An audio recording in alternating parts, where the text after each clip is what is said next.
Sveiciens visiem! Mani sauc Pauls Irbins, esmu Orbit 8 vadītājs, arī viens no dibinātājiem. Un šodienas pasākuma vai šodienas webināra mērķis mums būtu um, pastāstīt jums par jaunākām atziņām, kas ir karjeras vadībā. Mēs esam uzaicinājuši ļoti labus runātājus uz šo pasākumu. Mums būs arī iespēja, jums būs iespēja iepazīties vairāk arī ar Orbit 8. Mēs, protams, šo visu organizējam, lai mazliet pareklamētu mūsu jaunu uzņēmumu, bet šī webināra ietvaros mēs padalīsimies ar atziņām, ko jūs, ja jūs esat vai nu karjeras konsultanti, vai skolotāji, vai vecāki, vai arī jaunieši, kas domā par savu karjeras izvēli, jūs šajā webinārā iegūtās atziņas varēsiet izmantot savā ikdienā arī bez Orbit 8. Tā kā viss šis webinārs ir domāts, lai tiešām parādītu un pastāstītu par galvenām lietām, kas mūsdienu dinamiskajā pasaulē par karjeras izvēli ir ļoti svarīgs. Kāpēc tad šī tēma un kāpēc mēs arī kā Orbit 8 par šo tēmu uztraucamies? Primāri mēs redzam, ka notiek ļoti lielas, tādas varētu pat teikt, episkas izmaiņas pasaules tehnoloģiju biznesa vidē, kur gan mākslīgais intelekts vai robotika ļoti strauji sāk mainīt darba vidi. Tikko dzirdējām nesen pirms pāris nedēļām, man liekas, pat pagājušajā nedēļā Microsoft atlaidis vai plāno atlaist vairāk nekā 20,000 darbinieku. Tā kā šādas izmaiņas un šādas ziņas mēs droši vien dzirdēsim arī vairāk. Tas nav vienīgais aspekts, protams, ir ļoti daudz arī pakārtot faktori. Gan tas, ka mēs redzam, jauniešu vidū ir mazāka motivācija mācīties, jaunieši arvien vēlāk grib pieņemt savus karjeras lēmumus, jo to izvēļu ir tik daudz, kad izvēlēties pareizi var vien grūtāk. Mēs redzam, ka arī darba tirgu cilvēki nevienmēr jūtās, kad ir veikuši pareizās izvēles, un ja pat skatās no tāda pavisam globāla aspekta, um, tas, ka cilvēki izvēlās nepareizi Savu savu karjeru karjeru, ļoti ļoti ietekmē arī um, ekonomisko attīstību. Amerikā, pieņemsim, ir aprēķināts, ka ap 60% cilvēku nestrādā sev optimālā darba vidē, kas ekonomika izmaksā, ja nemaldos, tie bija 300 miljardi dolāru gadā. Lūk, tā kā tas ir varbūt pamatojums, kāpēc mēs par šo tēmu runājam, kāpēc arī mēs veidojam savu uzņēmumu, ko mēs, lai iet uz priekšu, kāda mums šodien ir viesi. Viens no viesiem mums ir doktors Franks Denisijs no Vācijas, Manheimas Universitātes pasniedzējs, kurš ilgus gadus ir strādājis Eiropas kosmosa aģentūrā. Viņš ir viens no Orbit 8 dibinātājiem, un viņš ir atlasījis savā dzīves laikā tūkstošiem talantus. Tā kā viņš par šo talantu atlasi mums varēs mazliet iepazīstināt. Tad mums ir Ilze Jankovska, viņa arī tepatās ir, var pamāt mums ar roku, jā, sveiki Ilze, jā. Ilze savukārt pastāstīs par to, kāda ir mūsdienu jaunieši. Nu, un tad noslēgumā mana kolēģe Aina, viņa pastāstīs, jau parādīs vairāk, kas ir tās lietas, ko dara Orbit 8 un kā to var izmantot gan skolēni, gan vecāki. Tā kā tas ir par mūsu šodienas webināru. Es domāju, nekavēsimies, ķersimies uzreiz klāt. Un pirmais mūsu dalībnieks webinārā ir Franks Denisijs. You for joining me today to discuss a topic that has been the focus of my career for over 3 decades, aligning strengths with careers as a key to long-term success. My name is Frank Danesi, and I'm the founder and CEO of IntelSource.eu and an adjunct faculty member at the University of Mannheim. Today, I'd like to share with you some insights that I have drawn from my experience in recruiting and talent management, particularly at the European Space Agency, ESA, where I spent nearly 30 years identifying and placing top talent across a variety of professions.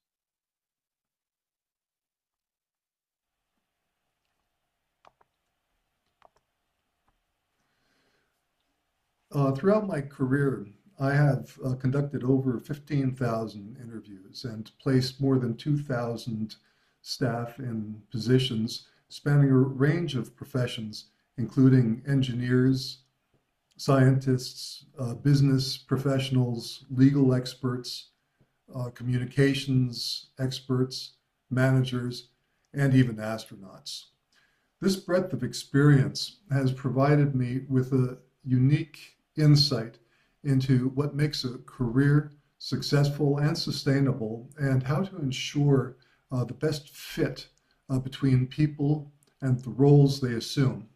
It has also provided me with insights regarding the factors that prevent people from growing and the factors that enable people to avoid becoming stale in their jobs. It was also with this background that brought me into contact with the Latvian astronaut candidates during the last European astronaut selection in 2022. Now, this was a very impressive group of people.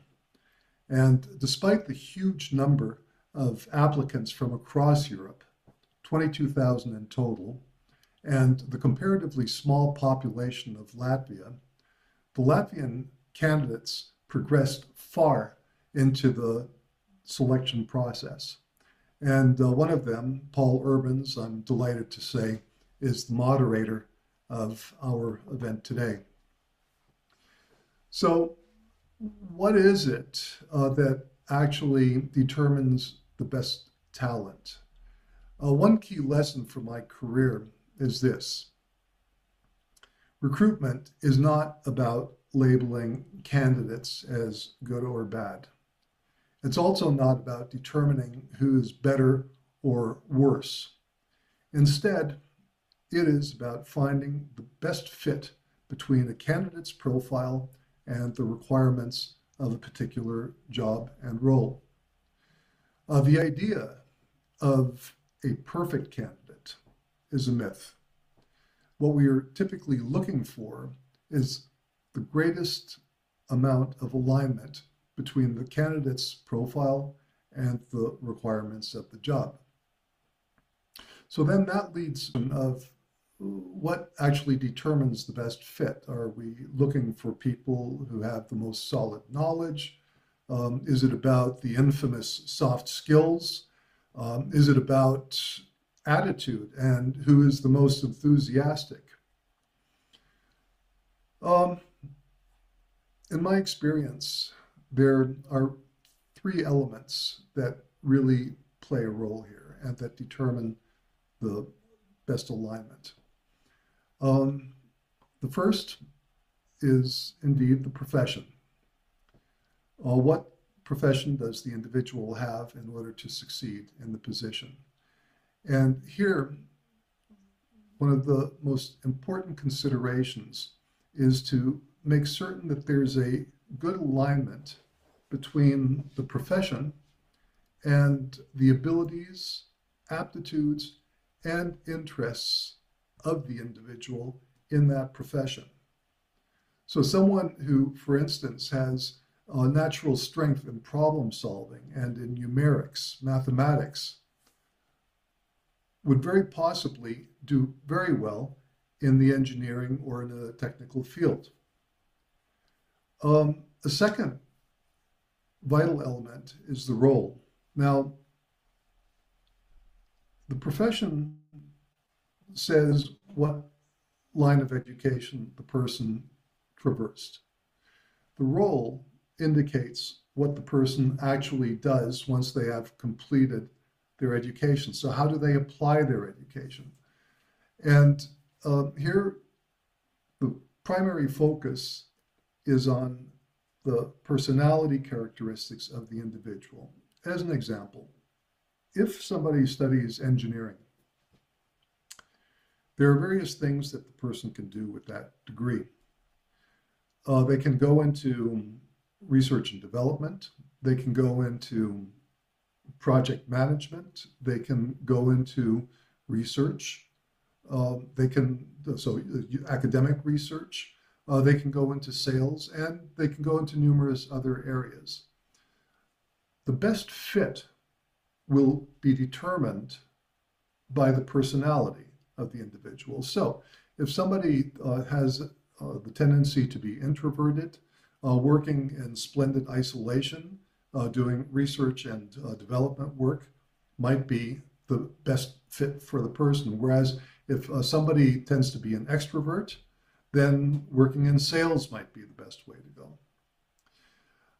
Apart from that, though, there's the aspect of the sector, and this is the third major element in determining career. The question is, what sort of environment is the person going to be exercising their profession and exercising their role? If the person values sustainability, then chances are they would be very happy working in the field of renewable energy. If the person likes speed and performance, then the person might be happy to work in the automotive industry, for instance, for a company like BMW or Maserati. If somebody is interested in exploration, then the space sector might be the right area to work in. So you see that it's not only about the profession. It's also not just about the profession and the role. It's about the combination of all three elements, profession, role, and sector, that determines whether an individual is actually in the right place or not, whether there is a fit. Now, in human resources, we try to capture exactly these attributes with this concept of KSAOs, so knowledge, skills, abilities, and other characteristics. And the idea is that we want to capture these KSAOs in order to determine the level of fit between the individual and the job that we want to place the person in. One thing that I have also had the opportunity to observe over time is that for long-term career satisfaction, it is important to build on the person's knowledge, skills, abilities, and other characteristics. These characteristics must align with the chosen profession, role, and sector.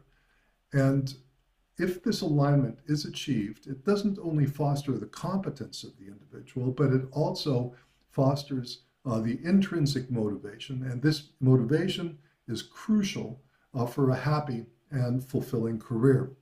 Basically, the message here is that in order to have people in the right place, it's essential to build on the strengths that they actually have. Now, what is also important to realize is that when you speak with somebody at any given moment in time, they are a package of these various characteristics that we were just talking about. But of course, these things do change over time. And so something that also facilitates motivation is personal development. And because people do change, their interests change, what they desire from life changes, their situation changes. And so if people don't have the chance to grow, they will stagnate. And if they stagnate, they will become demotivated.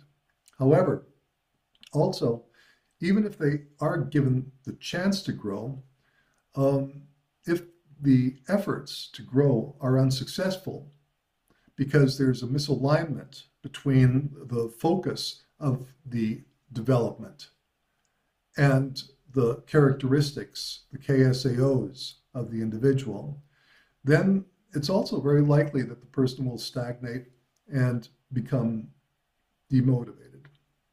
So that kind of leads us to the question of nature and nurture. Questions, age-old questions, like can we truly become anything that we aspire to be? Is it possible to fundamentally change who we are?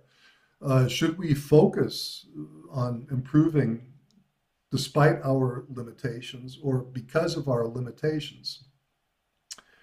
From my point of view, this whole discussion really centers around the question of aptitude. So if an individual has the aptitude, regardless of whether it's something that is nature or has been nurtured, then chances are we're moving in the right direction.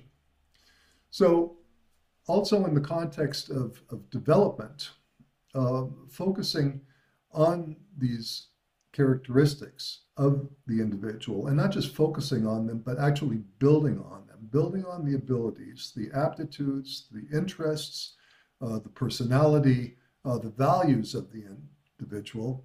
This is what will actually help people progress. It will help them grow, and it will keep them motivated, hopefully, for their entire career. So, in conclusion, the messages that I'm trying to deliver here are that a successful and motivating career requires best fit.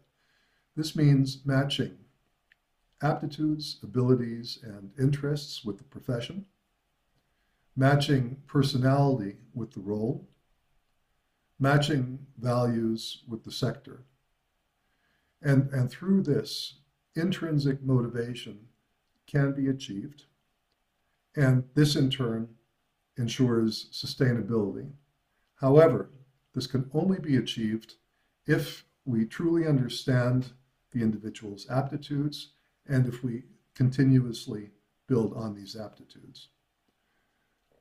In closing, just a word about IntelSource. At IntelSource, we help organizations and individuals achieve this alignment through consulting, advising, facilitation, and training. Our expertise spans strategic development, human resources management, internal security, and conflict resolution. We offer these services across Europe, and we're always available for a discussion. So that brings me to the end of my presentation. I would like to thank you for your attention, and I wish you an enlightening and fruitful meeting, perhaps focused on aligning individual strengths with careers. So have a wonderful day. Bye-bye now.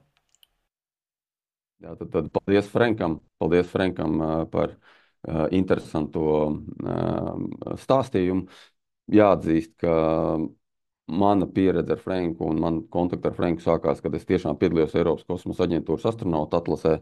Un priekš manis galvenais pārdzīvojums bija, kad mēs tikāmies ar Franku pirmo reizi attālināti. Viņš pateica, ka visticamāk neviens no jums latviešiem nekļūs par astronautiem, jo viņš ar savu pieredzi uzreiz novērtēja gan šos mūsu talantus, jeb aptitudes un personības iezīmes. Viņš teica, ka jums visticamāk viņu nav. Un man tas bija tāds mazs šoks, kā mums jau visiem ir stāstīts, ka mēs varam sasniegt dzīvē visu, ko mēs vēlamies, sapņo lieli, un tu kļūsi par ko tu vēlies, bet Franks diezgan tā kritiski pastāstīja, ka mēs tomēr esam piedzimuši ar dažādiem saviem personības un spēju, jeb talantu iezīmēm, un mēs viņus tikai mazā apjomā varam mainīt. To es pats arī pārliecinājos pēc tam ejot cauri ļoti daudziem psihometriskiem testiem astronautu atlases procesā.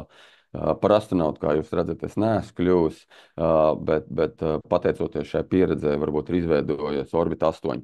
Jā, tā kā apkopojot Franka varbūt minēto, viņš tā ļoti precīzi iezīmēja tās lietas, kuras ir jāņem vēro, domājot par karjeru, meklējot karjeru, izvēloties karjeru. Bet, protams, mūsdienu jauniešiem šī problēma varbūt ir vēl sarežģītāka, jo viņi ir saskarās ar sociālo tīklu ietekmēm, viņi saskarās ar blogeriem un influenceriem, kas viņu varbūt dzīvi no vienas puses padara interesantāk, bet arī sarežģītāk. Un tāpēc mēs esam uzaicinājuši uz šo webināru Ilzi Jankovsku, kas mums varētu tiešām pastāstīt no tāda jau profesionāļa viedokļa par jauniešiem. Ilze ir padziļināti pētījuši mūsdienu jauniešu uzvedību, un šajā kopējā karjeras izvēlē es domāju, ka Ilze arī varēs iedot mums tādu precīzāku ieskatu, ar ko tad mums jārēķinās, strādājot ar jauniešiem un palīdzot viņiem izvēlēties karjeru.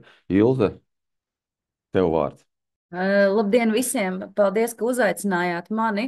Pirms mēs sākšu dalīties ar ekrānu, vai es esmu dzirdama, Pauli, ja? Viss ir kārtībā. Ļoti labi. Tā kā tiešām man prieks, ka jūs man uzaicinājāt, man prieks šeit uzstāties un arī padalīties ar saviem pētījuma rezultātiem.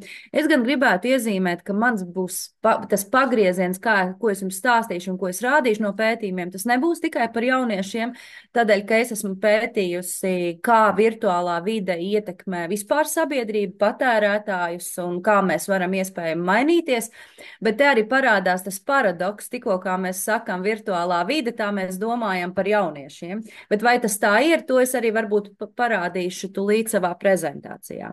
Īsumā par sevi, pirms es arī ķeros klāt pie pētījumiem, es esmu pētniece un arī docente Rīgas Tehniskajā universitātē stāstu par mārketinga pētījumiem. Pašai man interesē, kā tiešām šī virtuālā vide transformē mūs, kādas izmaiņas mēs sev paredzam, kā mēs mainamies vai arī savukārt varbūt nemaz nemainamies.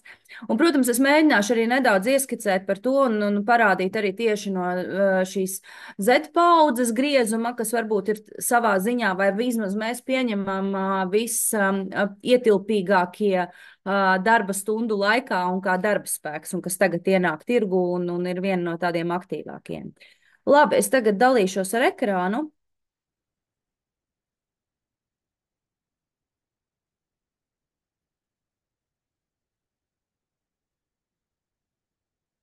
Vai ekrāns ir redzams? Sāksim varbūt ar to, kad es pastāstīšu par to, kā tad šie iedzīvotāji dalās pa šīm paudzēm.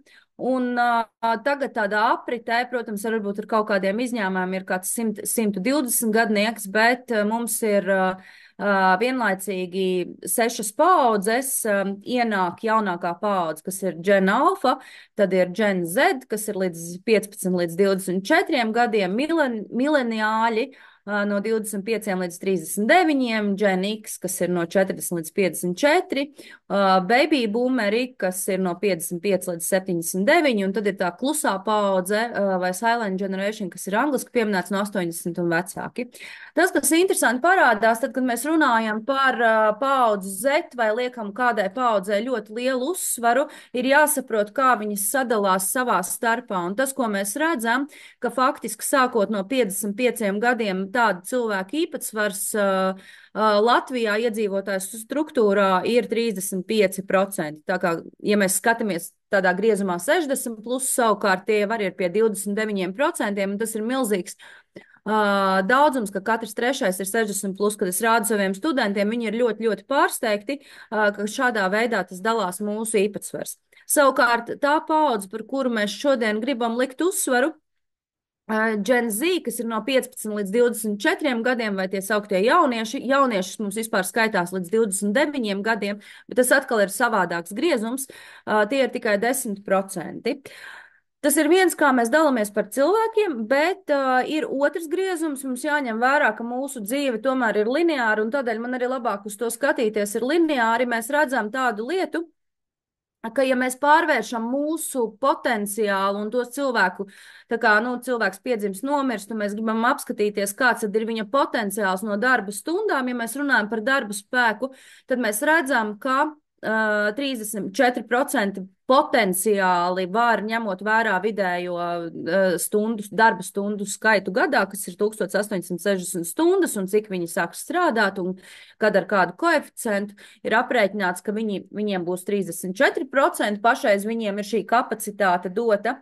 Savukārt Gen Z ir 20% un mileniāļiem 27%, un savukārt tā vecākai paaudzei, ņemot vērā arī mūsu pensionēšanās pašreizējo gadu skaitu, 65 gadi, baby boomeriem ir 3% no visām potenciālajām darba stundām, kas veido mūsu ekonomiku, mūsu aktivitāti.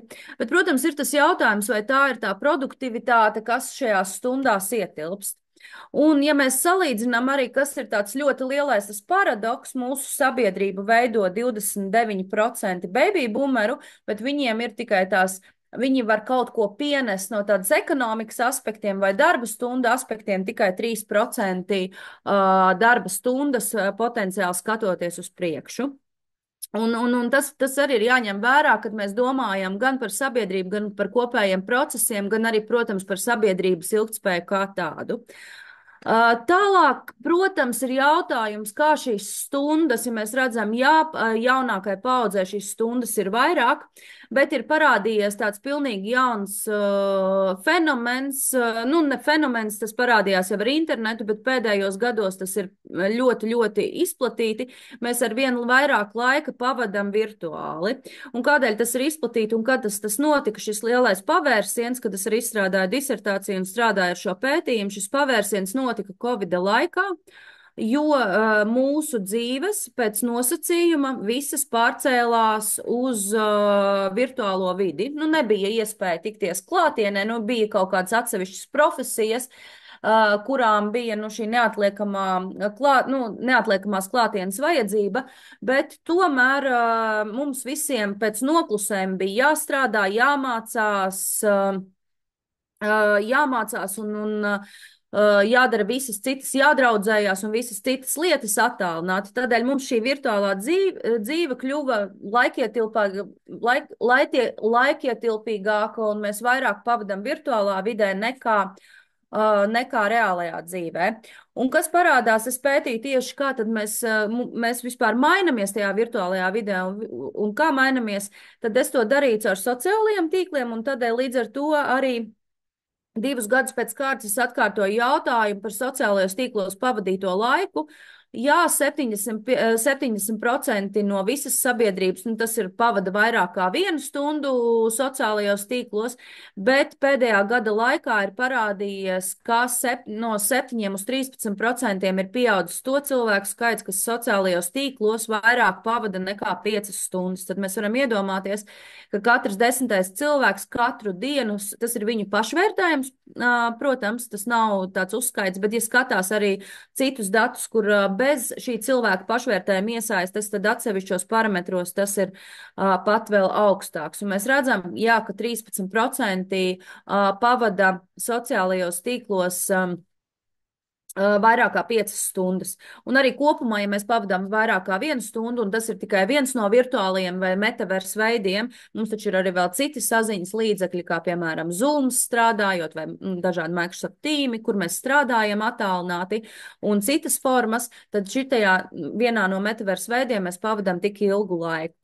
Protams, ir tas jautājums, kura ir tad tā grupa, kurā ir pieaugums vislielākais. Ja visiem pieaug 5 un vairāk stundas no 7 uz 13, tad mēs redzam, ka auditorijai, kas ir no 18 līdz 29 gadiem, starp viņiem tādi ir 30%, kas pavada vairāk sociālajos tīklos kā 5 stundas. Tad, ja mēs atceramies, ka viņu tās produktivitātes stundas vai potenciālā darba stundas ir it kā vislielākās, bet tajā pašā laikā viņi pavada sevi tādā vidē, kur viņi var kļūt par to, ko viņi vēlas, respektīvi veidojot savu profilu, viņi var transformēties jebkurā virzienā un būt par to, kas viņi vēlas, un izdzīvot arī to dzīvi, kuru vēlas. Jautājums bija arī, kādus sociālos tīklus lieto. Protams, pamat sociālajie tīkli ir Facebook, Instagram, TikTok, un tad seko tādi mazākie nišas tīkli, kas ir Twitter draugiem un arī kaut kādi citi formāti. Bet kopumā sociālos tīklus lieto 91%, un tas nav būtiski mainījies. Bet kas ir notikušas galvenās izmaiņas, kā visbiežāk lieto, tomēr, ja mēs, protams, lieto katrs cilvēks varbūt kaut kādu grupu ar sociālajiem tīkliem, tad, protams, visbiežāk lieto Facebooku, un tad seko arī Instagram, un pēc tam ir TikTok. Bet tas nav tik svarīgi, ja mēs neredzam, kā kurās grupās tas attīstās, jo arī kāpēc ir svarīgi saprast, kurš ir tas sociālais tīkls, kuru lieto. Katram sociālajam tīklam ir savas īpašības, kas ļauj šo cilvēku definēt un izpaust savas vajadzības, kas arī var ietekmēt nākotnes profesiju un strādāšanu kā tādu. Un mēs redzam, ja pārējās grupās, tiešām vecuma grupās ir galvenais mēdījis un sociālais tīkls, kas ir lietots, ir Facebook, tad grupā no 16 līdz 29, un tas ir pieaugoša tendence, ir Instagram un TikTok. Ko tas par sevi liecina, un tas arī parāda to, cik ir lojāli kaut kādā veidā cilvēki. Tas liecina par ātrāku informācijas apriti, tas liecina par video satura dominanci, tas liecina par attēlu dominanci un informācijas uztverts ar šādiem formātiem. Tagad ļoti daudz, tikko bija konferencē, arī daudzas universitātes runā, kā pasniegt studentiem savādāk saturu, jo viņu vidējais uztveres līmenis ir 4 minūtes. Tātad, kā sadalīt saturu, lai viņi būtu spējīgāk klausīties vairāk par 4 minūtēm. Un arī interesanti, ka šis ātrums, informācijas aprites ātrums arī ļoti ietekmē lojalitāti vai cik ilgi kāds no paaudzes grib nodarboties ar vienu lietu vai ieņemt vienu amatu. Ja, piemēram, tie saucamie boomeri, kas ir no 50 uz augšu, baby boomer paudze, vidēji vienu amatu ir gatavs strādāt 8 gadus, Generation X 7 gadus, milēniāļi 5 gadus, tad jau Z paudze ir 3 gadi. Nu, tātad viņiem ir šis vidējais rādītājs, kad viņi var būt lojāli vienai profesijai un vienai nodarbei. Tas arī parāda un, protams, veido šīs virtuālās vides mainība, veido un ietekmē arī to reālo dzīvi, kad mēs izvēlamies vienu vai vairākus vienu vai vairākus vai citus amatus. Un tad, protams, ir tas galvenais jautājums, un mēs redzam, vai tiešām mēs sociālajos tīklos esam tādi paši kā ikdienā, un mēs redzam, ka pieaug to respondentu skaits, kuri saka, ka ne, vai daļēji tikai, tad agrāk bija 2023. gadā 23% no visiem sociālo tīklu lietotājiem sevi atpazina, ka viņi atšķirās no reālās dzīves tur, un 2024. gadā tie jau ir 33%. Protams, interesanti, kura grupa izauga visstraujāk. Šajā gadījumā pārsteigums bija tas, ka šajā gadījumā tie nebija jaunieši, bet visstraujāk pieauga to cilvēku skaits, kas ir vecumā no 60 līdz 74 gadiem. Viena gada laikā viņi atzina vairāk un vairāk, ka viņi ir atšķirīgi, bet atšķirās tie parametri, kuros viņi sevi atpazīst šīs atšķirības. Ja vecāka gada gājuma cilvēki mēs skatītos no parametriem, visbiežāk maina kaut kādu savu izskatu vai tam līdzīgi, kas ir diezgan loģiski, jo mēs visi gribam vienmēr izskatīties labāk, tad jaunākai paudzē ir arī citi parametri. Nu, lūk. Un kā tad atšķirās? Un šis ir ļoti, ļoti svarīgs aspekts, kādēļ par to parunāt un padomāt arī tālāk uz priekšu. Kā sociālajos tīklos galvenie atšķirīgie parametri ir, es runāšu par 2024. gadu, jo ir tikai viens parametrs, kas ir mainījies, salīdzinot, nu kā pamatparametri. Mainās tātad, kā es sevi mainu, es sociālajos tīklos, man ir atšķirīga attieksme pret notikumiem, man ir atšķirīgs vizuālais viedoklis, vizuālais izskats, paustais viedoklis un dzīves stils. Iepriekšējā gadā kaut kādu aspektu dēļ, kurus es nevaru pateikt, jo pētījumā tas nebija uzkļauts, parādījās vairāk šī uzdrīkstēšanās, tagad viņš ir numur 4, kuru maina, tad uzdrīkstās vairāk kaut ko darīt nekā ikdienas dzīvē. Kāpēc šis ir svarīgi? Tādēļ, ka mēs redzam, ka, piemēram, dzīves stils ir atšķirīgs šajā virtuālajā vidē vai metaversā, kas ir sociālajie tīkli, tas savukārt atstāja būtisku ietekmi uz to, kāpēc man ir jābūt produktīvam ikdienā vai savā darbā. Ja es virtuālajā dzīvē sevi pasaulē varu reprezentēt tādā dzīves stilā, kā es vēlos dzīvot, faktiski nepieliekot nekādu piepūli, izmantojot digitālos rīkus un dažādus stilus, man nav nepieciešamība strādāt, lai šo dzīves stilu ieviestu, jo faktiski dzīves stils jau arī ir kaut kādā veidā reprezentācija priekš citiem. Un tas pats arī attiecās par citiem parametriem.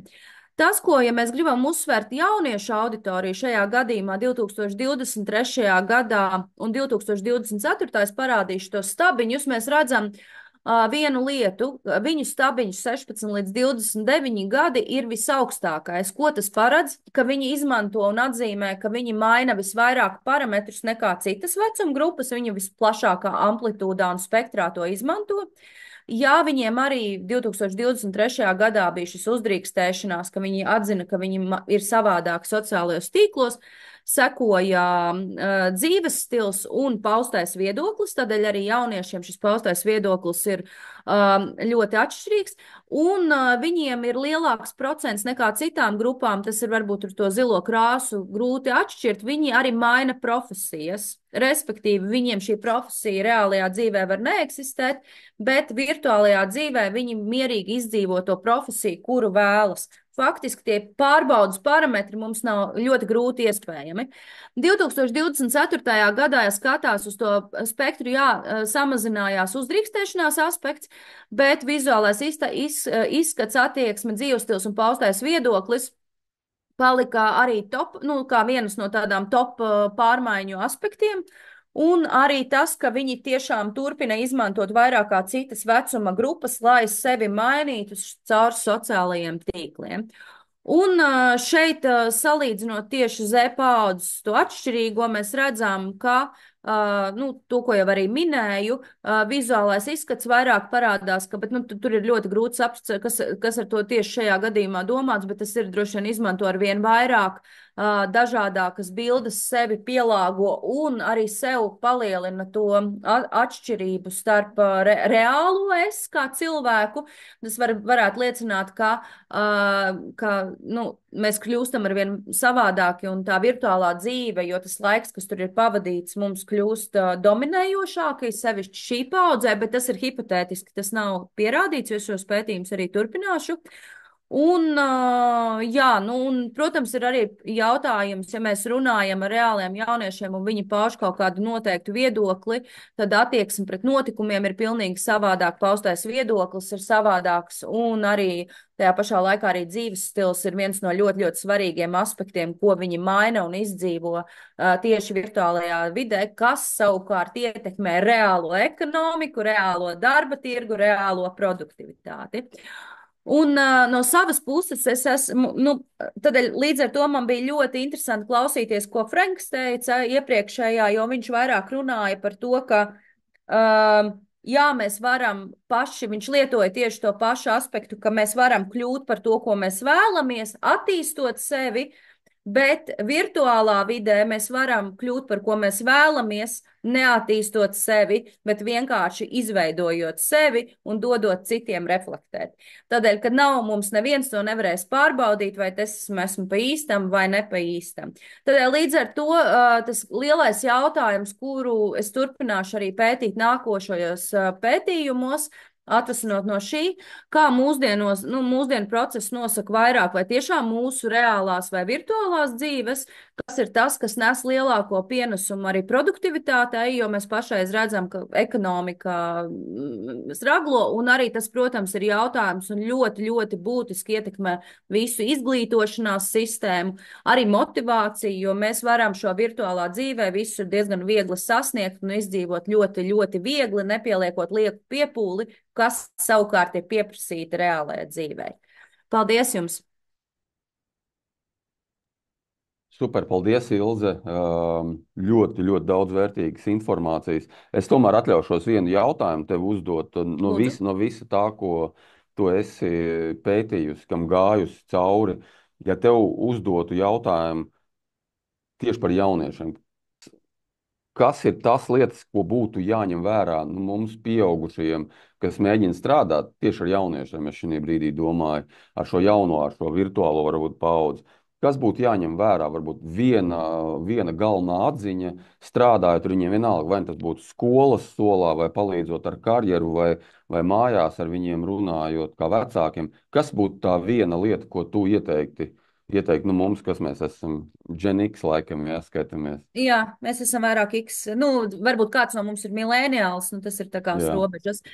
Bet, protams, viena lieta, ko es arī tikko es pabeidzu pētījumu Latvijas Nacionālajai bibliotekai par jauniešu attieksmi un grāmatas lasīšanu, ļoti daudz kas parādījās, un tas tiešām gan nāk no Covid, gan arī no virtuālās vides, kas ir jāņem vērā, spēja fokusēties uz informāciju, garu informāciju, ir ļoti, ļoti grūti. Un tas nav tādēļ, ka viņi to negrib, jaunāka paudze, bet viņiem nav šīs prasmes un spējas, un tas pat zina savā ziņā runājot šajās padziļinātajās intervijās, tas ir ļoti, ļoti nomācoši.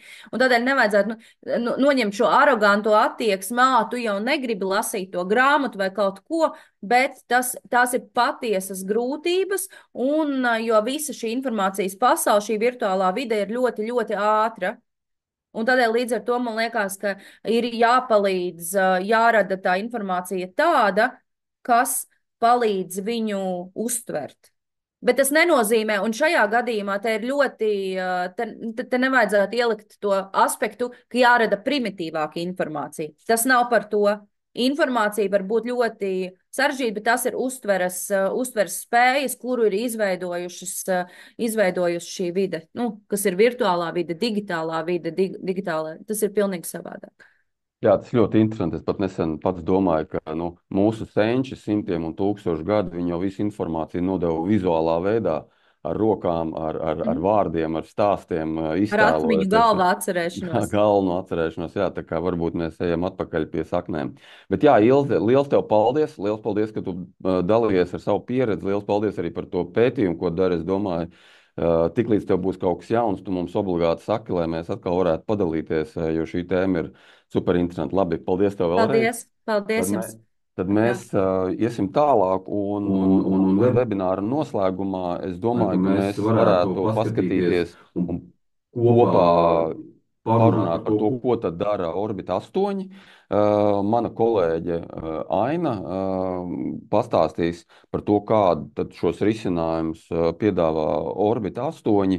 Un man personīgi arī, kā saka, divu pieauguši jau 13, 15 gadu vecu bērnu tēvam šis jautājums par karjeras izvēli ir ļoti aktuāls, un es redzu, ka par to skolā runā, bet skatoties un pētot dažādus, kas ir karjeras rīki gan pasaulē, gan Latvijā, es joprojām, arī pirms 2 gadiem, kad sāku šo tēmu pētīt aktīvāk, es secināju, ja ir tik daudz problēmas, gan ar jauniešu motivēšanos, gan ar izvēli, kur ko mācīties, tas nozīmē, ka esošie rīki vēl līdz galam nav spējīgi to izdarīt. Protams, ka vienmēr būs 10–15% bērnu, kas ļoti labi zina savus talantus, zina, kur iet un ko darīt, bet mans novērojums arī līdz šim strādājot izglītības jomā un runājot ar vecākiem, es redzu, ka to esošie rīki nespēja līdz galam atbildēt. Tā kā es tagad došu vārdu savai kolēģei Ainai, kas ar savu arī izglītības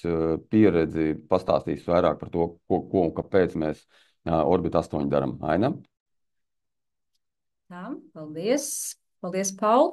Sveiciens visiem un īpaši paldies iepriekšējiem runātājiem Frenkam un Ilzei par tādu zinātnisku ieskatu gan digitālajā paaudzē, ar ko mēs visi gan strādāsim kopā drīzumā, gan tie arī mūsu bērni, kas ir jaunieši mūsu apkārt, un arī Frenkam par viņa ieskatu metodoloģijā, ko arī mēs izmantojam, lai izveidotu Orbit 8.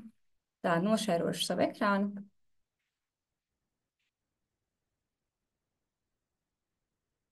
Tā.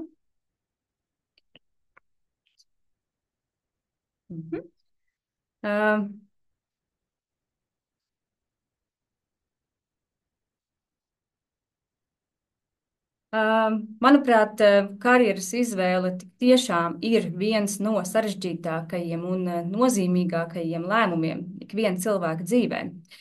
Un, kad man bija jāizdara šī izvēle, jau nedaudz pasen, man īsti nebija padomdevēja, nebija arī tāda iespēja satikt karjeras konsultantu, un arī informācija par to, kur studēt, ko studēt, nebija tik pieejama, kā tas ir šodien.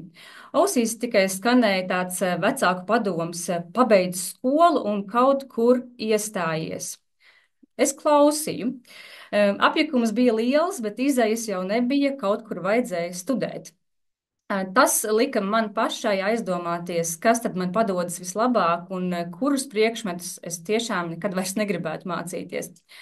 Mana izpratne par dažādām studiju programmām un ko īsti nozīmē iegūtā kvalifikācija, kas tur ir rakstīta un kādas ir darba iespējas šajā profesijā, bija tomēr diezgan ierobežota. Iespējams, bija arī citas izvēles, par kurām es gan neko nezināju. Mani sauc Aina Špaca, un esmu jaunu uzņēmuma Orbit 8 izglītības eksperte. Esmu strādājusi gan skolā, gan kā pedagogs, gan arī ar skolām, neskaitāmos starptautiskajos izglītības projektos. Un nu jau 4 gadus vadu arī meiteņu līderības un uzņēmējdarbības programmu Future Heroes, kurā tieši saskaros ar jaunietēm pusauģa vecumā, kuras ir šī lielā izglītības un karjeras ceļa jautājuma priekšā. Ilze jau varbūt arī nedaudz ieskicēja to fonu. Kā tad jaunieši jūtās par karjeras izvēli? Mēs nu dienu dzīvojam tādā informācijas pārbagātības laikmetā, kurā tīņiem ir it kā neierobežota pieeja informācijai, taču bieži vien tas viņos rada vēl lielāku apjukumu. Un šīs milzīgās informācijas plūsmas dēļ viņiem ir grūtāk atrast sev vajadzīgo, grūtāk pieņemt pamatotus lēmumus un patiesībā grūtāk pašiem sadzirdēt sevi. Protams, mēs jau visi zinām, ka arī draugu un vecāku un vienaudžu ietekme ir liela. Draugi izvēlas noteiktas studijas vai karjeras ceļus, un tas arī rada sajūtu, ka man ir jāsako viņiem līdzi. Kā jau teica arī Ilze, vismaz 5-6 stundas virtuālajā vidē, tas ir arī milzīgs sociālo mēdīju spiediens, kurā jaunieši vēro citus jaunus cilvēkus, kas izskatās veiksmīgi, pelna lielu naudu, un tas it kā veido ilūziju par konkrētiem karjeras ceļiem, kurus gribās sasniegt ļoti ātri, maksimāli ātri un bez piepūles. Arī mūsu Orbit 8 veiktajās aptaujās, kur aptaujājām gandrīz 2000 jauniešus no visas Latvijas, guvām apliecinājumu, kad pajautājot, kas tad viņus uztrauc par viņu nākotni, 30% uztrauc, kur mācīties, un 41% jauniešu uztraucās, kāda būs mana karjera un kur es strādāšu. Tie ir 70% uztrauktu, apjukušu jaunu cilvēku.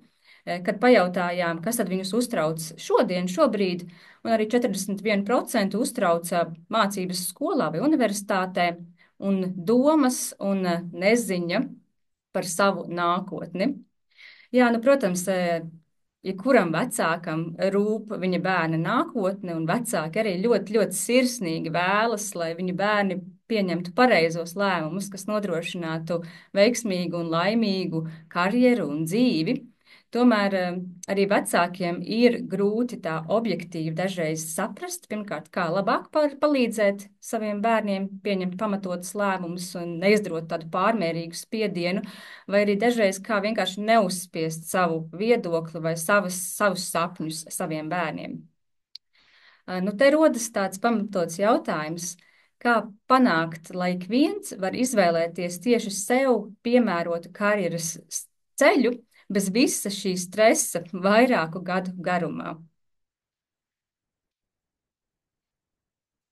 Tā, un tagad es ar lielu prieku iepazīstināšu jums par mūsu jaunu uzņēmumu Orbit 8 izstrādāto pieeju karjeras izvēles jautājumiem, kas var palīdzēt jauniešiem orientēties šajā informācijas pārpilnībā, labāk izprast sevi un arī vieglāk pieņemt pārdomātus lēmumus.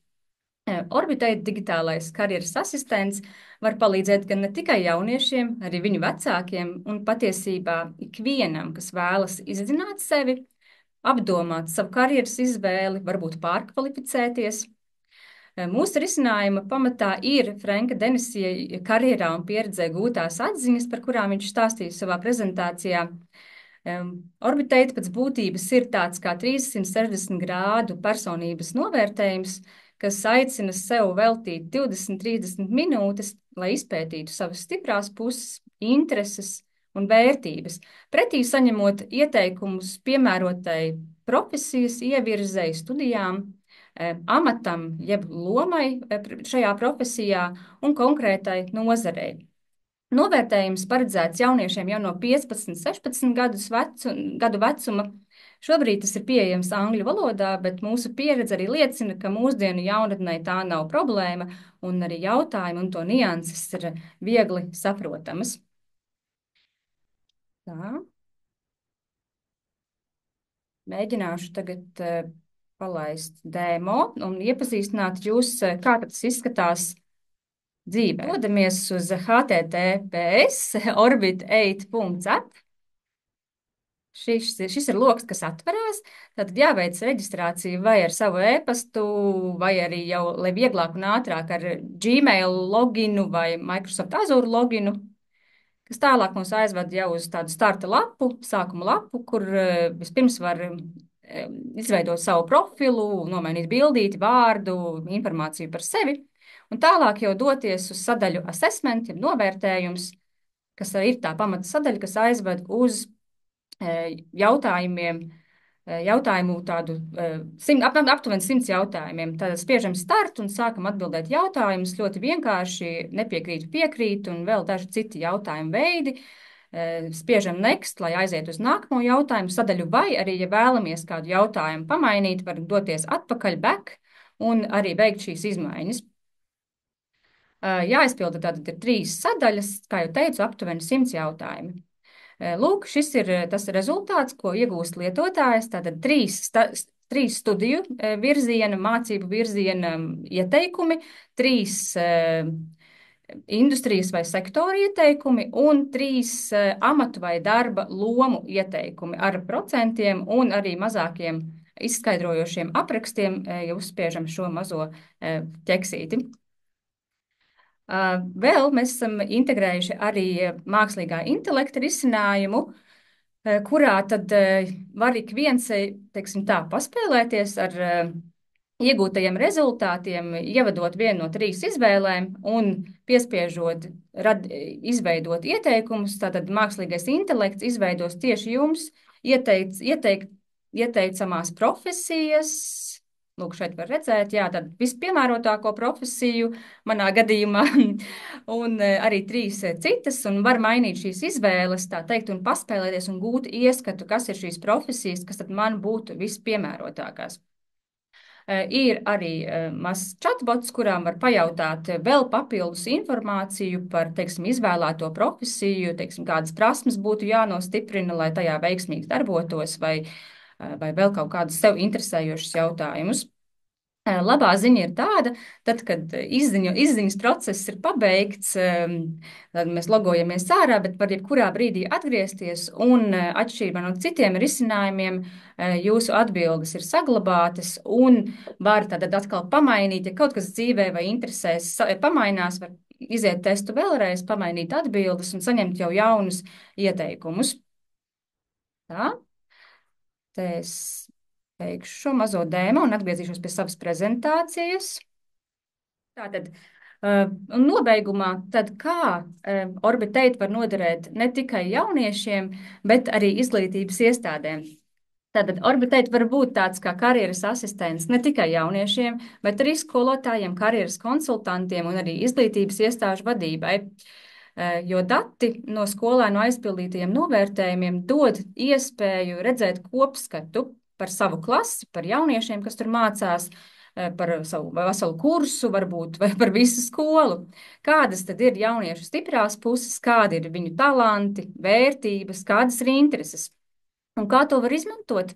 To var izmantot, lai personalizētu mācību procesu, agrīni saskatītu, pamanītu tos jauniešus, kas kādu iemeslu dēļ varbūt nav izvēlējušies pareizo skolas programmu vai studiju programmu, kas viņiem varētu nākotnē sagādāt mācību grūtības. Un tos jauniešus var laicīgi atrast pēc novērtējuma rezultātiem un atbalstīt, mazinot viņu izkrišanu vai zemo motivāciju. Un gluži pretēji, rezultāti dod iespēju arī pamanīt tos jauniešus, kuriem ir kādas izteiktas dotības, piemēram, pētnieka gars, uzņēmēja spēja vai arī, piemēram, dabīgi piemīt spēja komunicēt ar cilvēkiem. Līdz ar to viņus var iesaistīt tādās aktivitātēs izglītības iestādē, kas ir piemērotas viņu lomai, piemēram, projektu darbos, izvēlēties viņiem atbilstošus uzdevumus, vai iesaistīt viņus studējošo pārvaldēs vai kādos klases pasākumos, vai uzdot arī projektus, veidot projektus par viņu interesējošām un atbilstošām tēmām. Tas tad arī īsumā ir viss no manas puses. Šobrīd Orbit 8 ir pieejams bezmaksas, tā kā esat aicināti doties uz mājaslapu un izmēģināt, izplatīt savās skolās, un, ja arī interesē patestēt vai ieviest kopā ar mums, ar mūsu atbalstu, esat aicināti sazināties. Mans e-pastiņš ir zemāk, tā kā liels paldies par interesi, un tas ir arī mans prezentācijas noslēgums. Jauku dienu! Super! Burvīgi, paldies, Aina, par prezentāciju. Jā, es ceru, ka mūsu webināru skatītāji ieguva dziļāku ieskatu par to, ko mēs darām Orbit 8. Mums bija plāns iekļauties stundā, ko mēs veiksmīgi arī izdarījām. Ja jums ir jautājumi, droši rakstiet mums patiešo, mēs atbildēsim, kā Aina teica. Jūs varat izmēģināt Orbit 8 savā skolā vai savā ģimenē, arī savā organizācijā. Jūs to varat izmēģināt, un jebkādi jautājumi, kas radušies, droši rakstiet mums. Ceru, ka mēs devām mazliet tādu dziļāku ieskatu jautājumā par to, kā mūsdienās efektīvāk veikt karjeras novērtējumu, kā palīdzēt mūsu jauniešiem ar karjeras izvērtējumu. Tā kā paldies visiem, kas piedalījās. Ceru, ka pēc kāda laika atkal varēsim tikties, un mēs varēsim padalīties arī ar citām labām ziņām. Visiem paldies, un uz tikšanos atkal tuvā nākotnē.